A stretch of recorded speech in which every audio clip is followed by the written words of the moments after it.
Hello everyone, আসসালামু আলাইকুম। কেমন আছেন সবাই? আশা করি ভালো আছেন। তো নতুন দিনে নতুন একটা ভিডিও নিয়ে চলে আসলাম আপনাদের মাঝে। আশা করি শেষ পর্যন্ত দেখবেন। তো এখানে আমি কচু কেটে নিচ্ছি। কচু কিন্তু আমি কাটার আগে ধুয়ে নিলাম।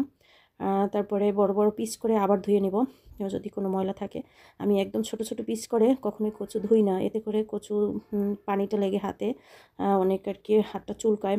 এজন্য কাটার আগে ধুয়ে নিলে কচুর গায়ের ময়লাটাও চলে যায় আর পানিটা হাতে লাগে না, হাতটা চুলকায় না আর কি। তো কচুগুলো কেটে আমি চিংড়ি মাছ দিয়ে রান্না করব।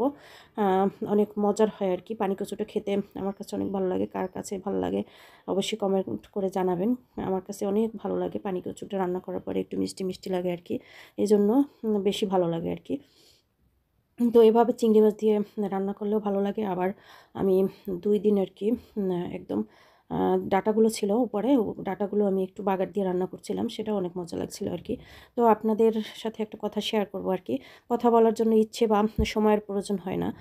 টান থাকলে যে কোনো পরিস্থিতিতে কিন্তু একটা মানুষ কথা বলার জন্য আর কি আগ্রহ থাকে। মনের টানটা হচ্ছে সবথেকে বড় বিষয় আর কি। আপনার যদি মনের টান থাকে একজনের জন্য, ইনশাল্লাহ তার সাথে কথা বলার ইচ্ছাটা আপনার থাকবে। আর যদি মনের টানই না থাকে তাহলে কিন্তু আপনার সাথে শত সময় আর ইচ্ছা থাকলেও কথা বলতে ইচ্ছা করবে না। তো কাঁঠালের বিচি দিয়ে আমি একদিন কচু রান্না করছিলাম। সেই কচুটা খেতে অনেক ভালো লাগছিল।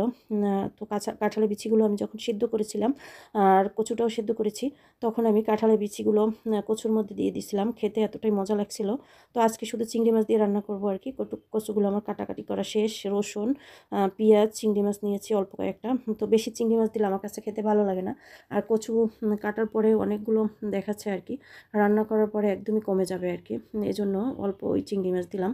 অল্প চিংড়ি মাছ দিয়ে একদম হলুদ মরিচ মশলা বলতে একটু রসুন পেঁয়াজ এগুলো দিলেই খেতে ভালো লাগে।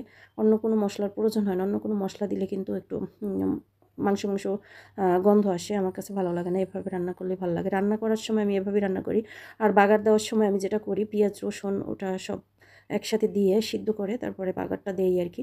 তো দেখতেই পাচ্ছেন একদম কমে গেছে আর কি, আরও কমে যাবে রান্না করার পরে। কালারটা কত সুন্দর এসেছে দেখেন। আমি এক পাশে মাছ ভাজি করে নিচ্ছি আর অন্য পাশে কচু রান্না করে নিচ্ছি। তো আমার ভাত রান্না করা হয়ে গেছে। তো এই 2 আইটেমই রান্না করব আজকে। মাছ ভাজি করব আর হচ্ছে কচু রান্না করব। তো আজকে রান্নাবান্না কেমন হয়েছে অবশ্যই জানাবেন।